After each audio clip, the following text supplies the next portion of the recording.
Hi Richie, Bullets and Broadheads. I hope you like the bow series I'm doing. I hope it's helping some people out. So today I want to talk about bow speed. It's probably the most talked about, overrated thing in archery and in hunting. You see a lot of advertisements in magazines with bows, all advertising 330, 340, 345. That's the speed. And people get caught up in that really, big time about how fast my bow is. 20 years ago, people were hunting and doing archery fine with 50-pound bows, 55 pounds. I know technology is really helping the bow world, but don't get caught up in the whole speed factor. And there's a couple of reasons why.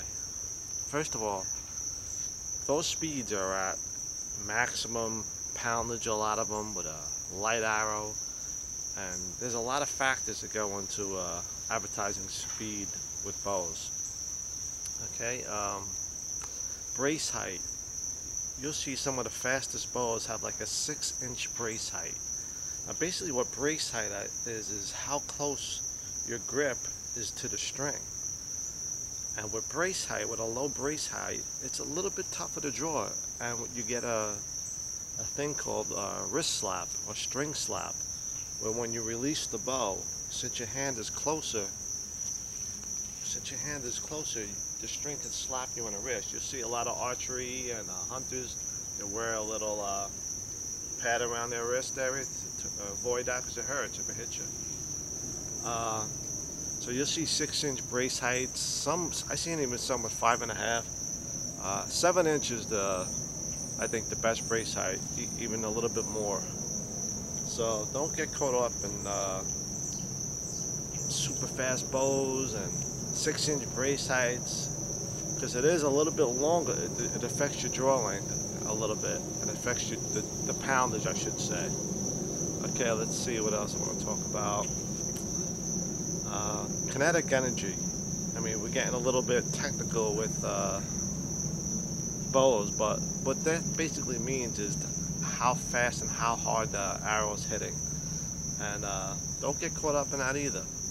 55 pounds, I mean, women hunters are shooting around 40, 45 pounds. Kids are hunting at 35, 40 pounds. I mean, most places, the minimum poundage for a bow to hunt in the state is around 30, 35 pounds. So that's, anything over 40 pounds is more than plenty. And you'll see hunters say, well, you need a fast bow because the deers will jump the string. And basically what happens is when you shoot, it does make a noise when you release the arrow, and deer have a tendency to drop, and you usually shoot over or shoot high in deer. Well, that has a lot to do with what the deer is doing too. I mean, the deer is in a relaxed state.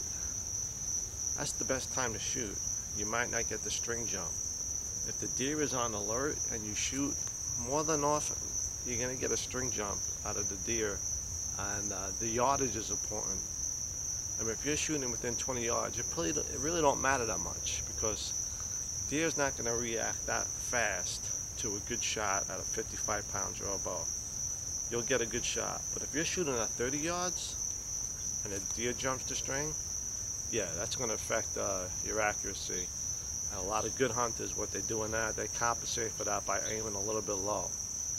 So, again, bow speed is really overrated, and a lot of people get caught up in that when they go buy a bow.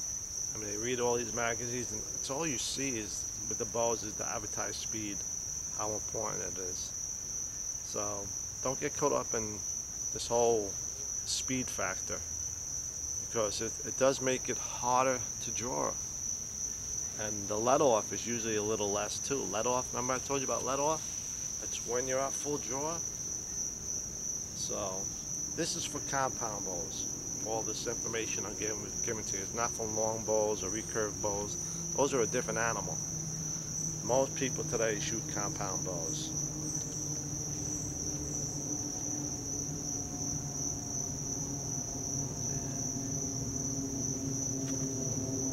So that's all I wanted to say. I had to check on something. Sorry about that with bow speed. Um, Also, when you buy a bow, here's a little thing people don't realize. If you buy a 50 to 60 pound bow, which this is, by the way, and you set it at 60 pounds, that's a lot of kinetic energy, and that's a good draw weight. If you buy a 60 to 70 pound bow and you set it at 60, I'm shooting faster than you. Even though your bow is at 60 and my bow is at 60, the 50 to 60 pound bow is maxed out. So it has much more tension. The limbs and everything has much more kinetic energy than a 60 to 70 pound bow at 60, because it's set at its lowest point. This one's set at its highest, the highest point. So that's why I recommend everybody who asks me, I think about buying a bow, what weight should I get? 50 to 60. Because you can max these things out, and it goes up to like 63, some of them 64 pounds. And that's plenty. Then getting a 60 to 70 pound bow and shooting at 60. So don't get caught up in this bow speed stuff. It's very overrated. Trust me. Been doing this for a long time. I had bows way back when, and they were shooting at 50 pounds, and I was doing fine with that.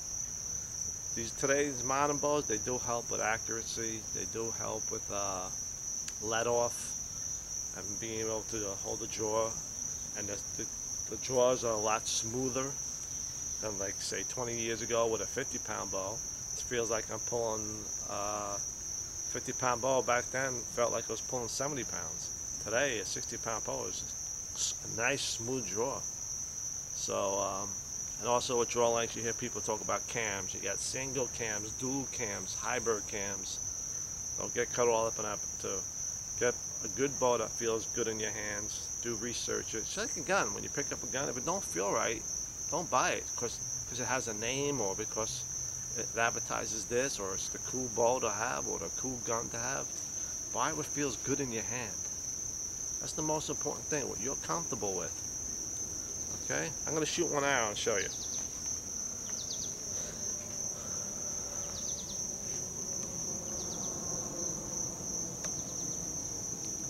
So I hope you enjoyed the one about how to draw a bow and all the factors that go into it. I mean, I have this maxed out at 63 pounds, and this is plenty.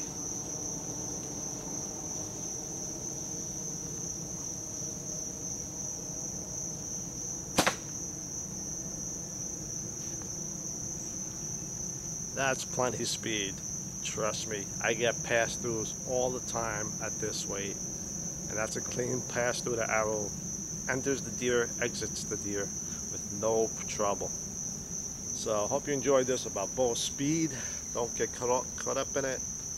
Very overrated. Okay? Don't believe all the hype. You hear people say you need to be pulling out 70 pounds, you need to be shooting over 300 miles per hour. Where I'm shooting right now is probably about 285, 290, and that is plenty. Even though this bow is advertised at 330 miles per hour, well, it all depends on a lot of factors. I'm shooting probably right around 290, I guess.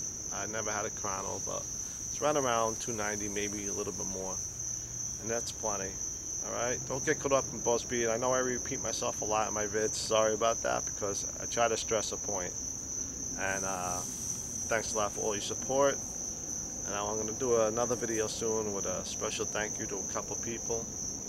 And my next video will be another gun video. So this is another part of my bow series.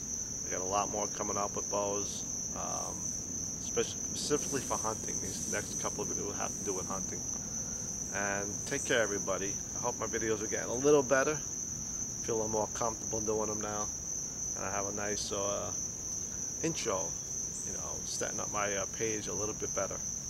Thanks to Brandon at another gun channel. He made a good suggestion about doing that, and I agree totally. It makes a difference. Be a little bit more professional.